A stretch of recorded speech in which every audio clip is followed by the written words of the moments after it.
Todos que for possível abrir a Bíblia, abra comigo em Jeremias, capítulo 18, a partir do verso 1. Se não for possível acompanhar na Bíblia, então ouça a leitura e permita que a própria palavra cumpra o seu propósito, que é de nos alimentar, de nos exortar, de nos consolar, nos confortar. Jeremias 18 é uma palavra muito conhecida, eu já preguei muitas vezes, e eu quero pregar novamente esta mensagem na força do Espírito de Deus. Diz assim, na realidade é a mensagem que trata de um vaso. Por vezes a Bíblia nos chama de servos de Deus. O que mais que a Bíblia nos chama que nós somos? Igreja. O que mais? Filhos. E existem muitas linguagens que a própria Bíblia diz que nós somos. A linguagem de hoje que Deus quer nos lembrar que somos: eu sou vaso, a igreja é vaso, você é vaso, somos vasos para a glória de Deus. Glória a Deus. Mas a Bíblia diz que é vaso frágil de barro, porque um dos vasos mais sensíveis que existem é o vaso de barro. Mas a Bíblia diz que mesmo nós sendo vasos escolhidos, sensíveis de barro, aprove Deus colocar sobre este vaso, que sou eu e você, a sua excelência, Glória a Deus, a sua presença, a sua glória, a sua vida. Algo tão grande, tão majestoso dentro de algo como eu, tão simples, tão frágil, tão errado, tão pecador, mas tão amado por Deus. Você que me ouve é amado por Deus. Talvez nunca ninguém me falou isso. Eu cresci numa família em que meus pais nunca falaram um para o outro ou para mim: eu te amo. Deus diz: ele te ama. E diz a palavra de Deus, a palavra do Senhor que veio a Jeremias. Jeremias era um vaso. Disse: levanta-te, homem, e desce lá na casa do oleiro, e lá te farei ouvir as minhas palavras. E eu desci à casa do oleiro, e eis que ele estava fazendo sua obra sobre as rodas. Mas o verso 4 nos apresenta uma tragédia, que na verdade são as tragédias da vida que eu e você enfrentamos. A visão revelava isso: o vaso sou eu, o oleiro é Deus, o profeta é o mensageiro, o barro é a matéria a qual sou feita, tão sensível, tão vulnerável à doença, à dor, à injustiça, a problemas. Mas entenda que nas mãos do barro há um Deus que trata com a nossa vida com muito amor, como o vaso que ele fazia de barro se lhe quebrou na mão do oleiro, vírgula, tornou a fazer dele outro vaso, conforme o que pareceu bem fazer aos seus olhos. E então veio a minha palavra de Deus dizendo, o Espírito falou com o profeta a mensagem central, e Deus disse que naquele dia, e Deus fala agora hoje neste dia, na noite deste dia: não poderei eu fazer de vós como fez esse oleiro, ó povo meu, ó casa de Israel, ó amados meus, diz o Senhor, eis que como barro na mão do oleiro, assim vocês são na minha mão, ó casa de Israel. Você pode dizer amém? Amém.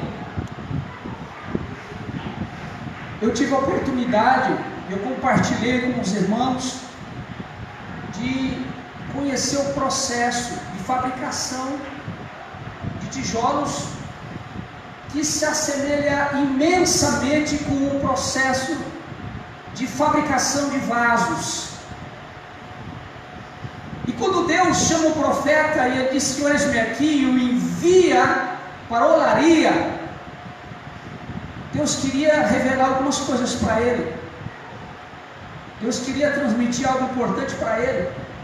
E ele ficou assistindo tudo, o processo. E aquele processo todo, aquilo tudo que ele viu, aqueles montes de barro, aquele trabalho todo, na verdade é o retrato da vida do homem. Na olaria está o retrato da nossa vida, a minha e a sua história. Está ali do começo ao fim, as coisas que não entendemos, as situações que vivemos, as alegrias, enfim, tudo. E na verdade Deus estava dizendo sobre o seu trabalhar na vida do barro, da nossa vida, que somos barro. E existem algumas etapas até o vaso ficar pronto. São etapas. Não significa que todas as etapas que eu vou falar são nessas ordens, mas basicamente a nossa vida são essas etapas até a última etapa. Nós vivemos esse ciclo de etapas de Deus na nossa vida. Pastor, então, se o senhor está falando de etapas na construção do vaso, qual é a primeira etapa? Eu lhe digo, a primeira etapa na construção de um vaso é a escolha do barro. Diga comigo, escolha do barro. Escolha do barro. Você sabia que não é qualquer tipo de barro que serve para fazer um bom vaso? Talvez você pode passar, eu não sabia, pastor. E eu lhe digo mais, segundo algumas pessoas que estudam o solo, a geologia, existem mais no mundo, nesta terra aqui que Deus criou, mais de 800 tipos de barro. 800 tipos de barro. Só que não são qualquer tipo de barro que serve para fazer um bom vaso. Dentre os 800, não são qualquer tipo de barro que é feito um bom vaso. 200 tipos de barro e apenas 8, diga comigo, apenas 8, é muito pouco, serve para fabricar o vaso. Então, na verdade, Deus escolhe o tipo de barro, porque não é qualquer tipo de barro que serve para fazer um bom vaso. Tem que ser um barro bom e especial. Eu quero dizer para você que veio aqui, dentre muitos aqui em Xanduá, do Tocantins e de todo mundo, você é escolhido. Glória a Deus. Você é um barro bom. Glória a Deus. Você é barro bom, que Deus escolheu para trabalhar e fazer algo para a glória dele. Você é barro bom. Cutuca o irmão aí, pode cutucar ele com força, diga: você é barro bom, irmão. Barro bom. João 15,16 está na Bíblia. Diz: não me escolhestes vocês a mim. Jesus falando, olha só. Não me escolhestes vós a mim, mas eu vos escolhi a vós e vos nomeei para que vocês vão, deem fruto e o fruto permaneça. Jesus falando de escolha. Aliás, ele escolheu 12 para trabalhar naquele barro, que era um barro bom. Jesus iria trabalhar nos 12 discípulos, fazer deles para a glória do Pai. Eram escolhidos, mas não estavam completamente prontos, mas foram escolhidos. 1 Pedro 2,9 diz: mas vós sois geração eleita, sacerdócio real, nação santa, povo adquirido, para que anuncie as virtudes daquele que vos chamou das trevas para a luz. Você pode dizer glória a Deus? Barro escolhido. E quando eu cheguei, o nome do irmão que me mostrou, me apresentou o local onde é fabricado, chamava-se irmão Hortz. É um alemão que tinha esse local. Ele me levou onde colhia um barro, era bem longe, Eles removiam o barro, barro bom. Olha, não é toda aquela região todinha, falou, o único barral bom é esse aqui. Me mostrou, eles recolhiam aquele barro, porque era um barro especial escolhido, e colocavam, punham no monte, e ali deixavam aquele barro. E me mostrou aquela montanha grande, né? Olha, esse aqui é o barro que a gente selecionou. Só que ele me explicou também que aquele barro não podia ser da máquina, retirado lá e jogado na prensa, na máquina para fazer o vaso ou o tijolo. Ele tinha que ficar um tempo aguardando ali, o que nos leva à segunda fase, que é a fase na construção de um bom vaso, a fase do curtimento. Diga comigo, curtimento. É quando o barro precisa aguardar. Ele é escolhido, é um barro bom, mas ele precisa passar um tempo ali parado, inerte, aguardando o tempo certo para que aquele que lida com barro tome aquele barro para começar o processo. Deixa eu lhe falar, esperar não é fácil, mas é necessário.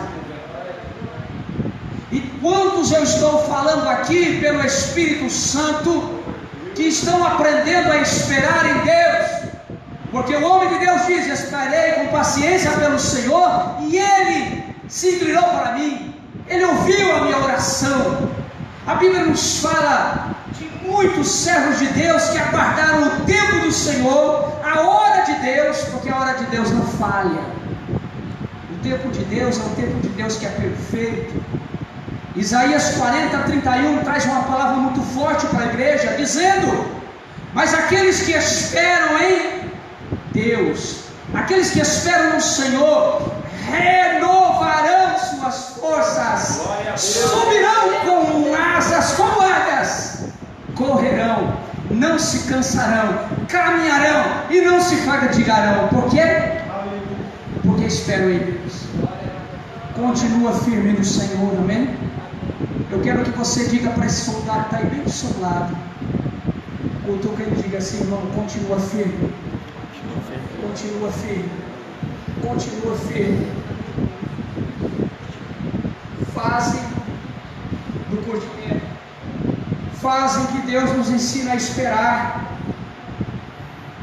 Esperar a obra de Deus acontecer no meu filho, esperar a obra de Deus acontecer no meu esposo, que precisa de libertação.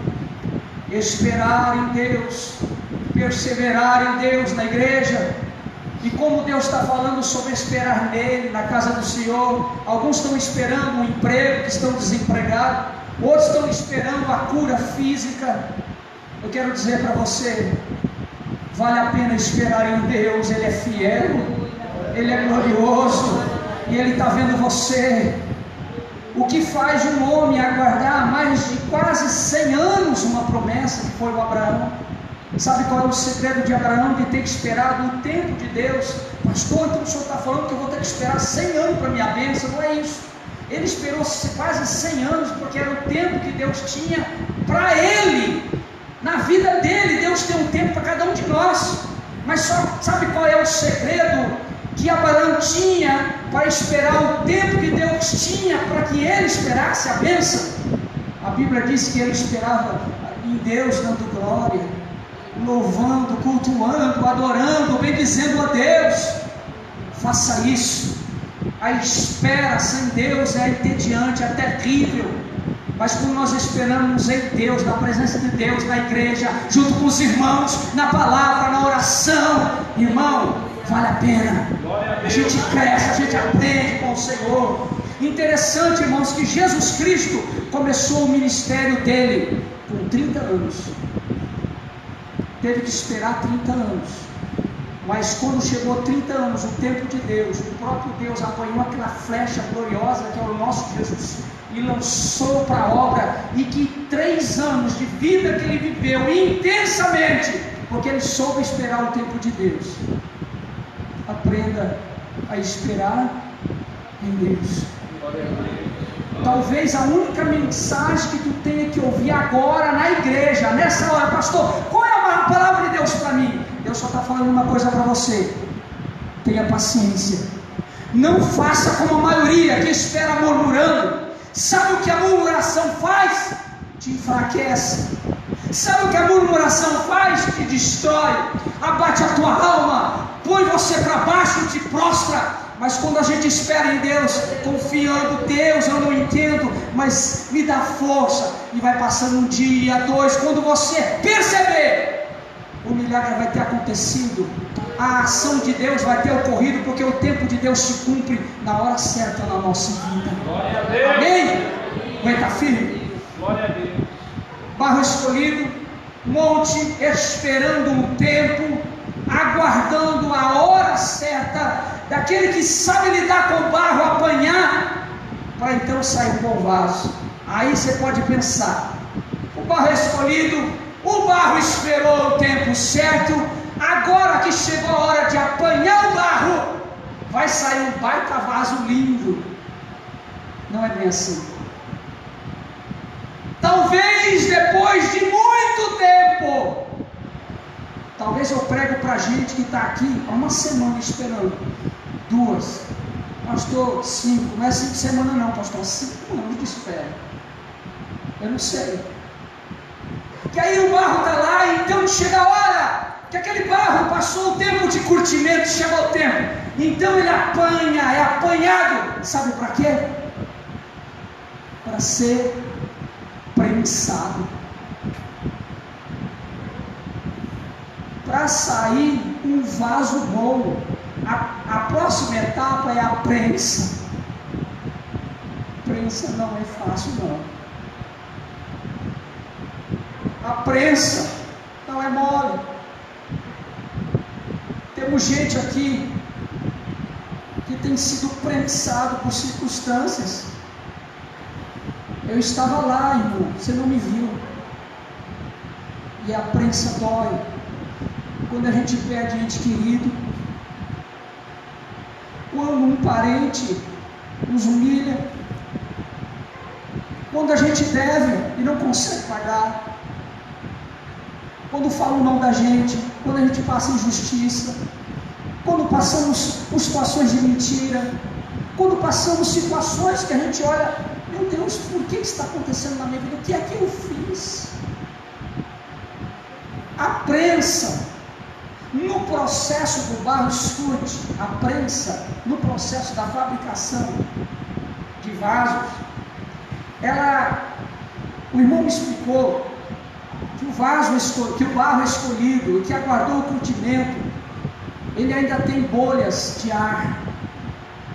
Existem coisas no barro que o barro precisa passar por um processo de moenda, de prensa, para que ele encontre a liga certa para ser modelado. São quando nós passamos situações que não entendemos, dor que não compreendemos, depressão que não compreendemos, circunstâncias que olhamos à nossa volta e, como eu disse no começo aqui da palavra, não entendemos. Quantas pessoas eu prego nesta noite que estão aí sentadas ouvindo a palavra de Deus, que estão nessa fase? Pastor, eu tenho certeza que Deus me escolheu. Pastor, também eu tenho aprendido a descansar e esperar em Deus, porque eu tenho perseverado aqui e Deus me é testemunha. Deus está vendo você, mas talvez, como se não bastasse, você está sendo prensado e moído. Eu quero dizer para você, tem coisa que não há explicação, mas são necessários. Não compreendemos e não teremos resposta de tudo para a nossa vida, mas a grande verdade é entendermos que a dor faz parte do processo de crescimento interior do ser humano, por mais que ele não entenda. Eu quero dizer para você, com pelo menos uma chave que eu entendi de Deus, que é o que Deus quer e pede, é que a gente se renda apenas. Se renda. Não lute. Não questione. Não amaldiçoe. Não aponte culpados. Não diga é fulano, é Beltrano. Tudo que Deus quer, tudo que Deus pede para você, que está esperando esperar nele, que você sabe que é escolhido, é que você se renda. E diga como Jesus: Senhor, passa de mim esse cálice. Senhor, passa de mim esse cálice.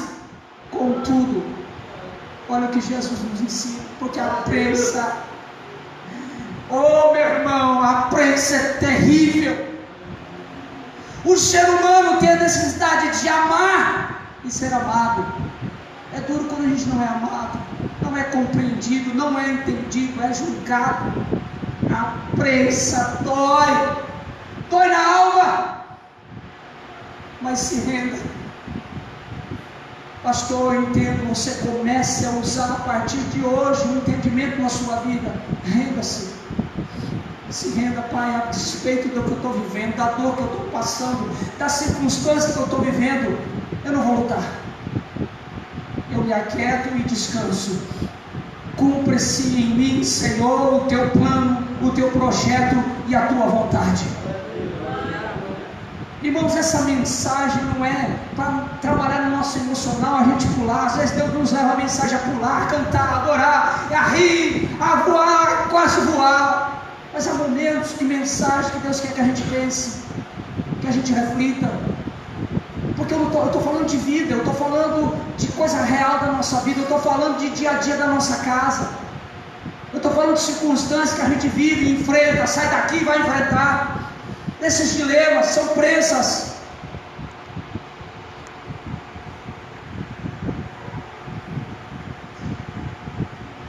Muitas vezes é porque a gente possa perder todo o ar, que é o orgulho, vaidade e algo chamado autoconfiança.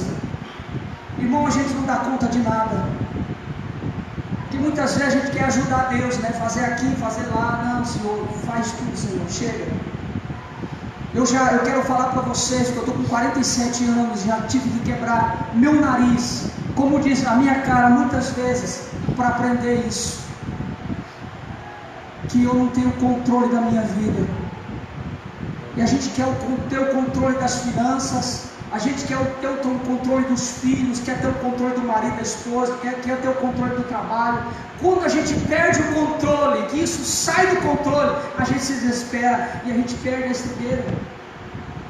Quando na verdade é aí que tem que entrar a fé e a confiança em Deus. Não, Senhor, se roubou, é teu, meu Pai. Se aconteceu isso, Senhor, bendito é o nome do Senhor, como Jó. Não é fácil, diga comigo, não é fácil, mas é necessário. Diga para o irmão, bendito é o nome do Senhor, diga para ele. Você quer levantar com a mão direita ao céu, fechar os teus olhos e dizer isso para ele: apesar de tudo que eu passo e vivo, louvado é o nome do meu Deus que tem o controle da minha vida. Eu não entendo, eu não compreendo.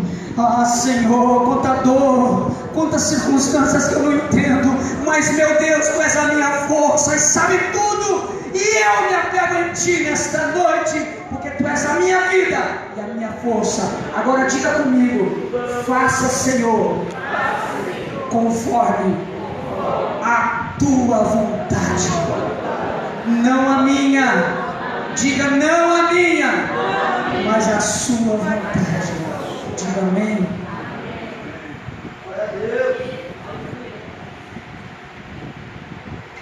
Enfiado o barro na máquina, é uma prensa, um negócio interessante que vai prensando, enrolando aquele barro. Só que de repente eu vi, não era ele, é um funcionário jogando caco de telha, jogando resto de barro, jogando ali, e o negócio prensando, e lá de lá já saiu um trem pronto. Irmão, por que ele joga esses farelinhos, essas coisas aqui? Ele falou: não, é que tem que acrescentar coisa ao barro, quando a gente percebe que o barro ainda não está naquele ponto. Deixa eu te falar, há uma fase que você percebe todo dia na sua vida, na modelação do barro que é você, de Deus, para fazer um vaso maravilhoso, acontece diariamente. É o que é chamado da fase do acréscimo. É a fase do acréscimo. É quando o Espírito de Deus vem. Quando o Espírito de Deus vem sobre a nossa vida, e a gente diz: Senhor, eu não aguento mais um dia sequer. E aí a gente fala: Deus me dá força, e algo acontece. E a gente que dizia que não aguentar mais um dia, aguenta mais um. Que a gente dizia: Senhor, eu não tenho força para falar isso. E aí vem o Espírito de Deus e faz você falar. E aí você diz: Senhor, eu não vou conseguir falar com o meu primo, que há 20 anos a gente não se fala, e agora o Senhor quer que eu peça perdão. E aí você pede a Deus, o Espírito de Deus vem, e Ele te dá coragem para fazer o que é necessário. E você olha bem nos olhos dele e diz: me perdoa porque eu errei. Essa força é o acréscimo de Deus sobre o barro que somos nós, frágil. É o poder de Deus que torna você capaz, torna você autoridade, frutífero e faz você avançar. É uma força que você pode contar constantemente para continuar, para pregar, para ministrar, para evangelizar, para ser uma bênção nas mãos do Senhor. É uma força que não tem compreensão, que não tem explicação. É uma força quando a dor está sendo intensa e você está chorando. É aquela força que encontrou aquela mãe que enterrava o seu filho e ela dizia: não chore. Como uma mãe não vai chorar? Não é isso que Jesus estava falando. Jesus estava dizendo para ela: eu sei da sua dor, não se desespere. Só isso. É só isso. Não se desespere. A dor é grande, mas não se desespere. É só isso que ele fala. Não se desespere. É quando vem o Espírito de Deus e a gente acaba fazendo algo que a gente diz: eu não seria jamais capaz de passar por isso, ou de enfrentar aquilo. E a gente passa e percebe que superou aquilo, porque é uma força sobre você de Deus. E eu quero falar uma coisa para você que está passando grandes dificuldades. Você não vai vencer por causa de uma placa que está ali fora. Você não vai vencer porque o nosso pastor aqui é um bom pastor, um homem de Deus que prega bem. Você não vai passar essas dificuldades porque alguém ora bonito. Você vai enfrentar qualquer tipo de problema ou dificuldade porque Deus te ajuda na força do seu Espírito a você enfrentar qualquer dilema na sua vida. Esse poder que acrescenta sobre você não tem explicação, mas ele é real. Jesus disse que você não estaria sozinho, não vos deixarei órfãos, vou enviar o Espírito Santo e ele vai ajudar vocês. E aí chega a última fase, para a gente encerrar, porque o tempo passa, que é a fase do molde.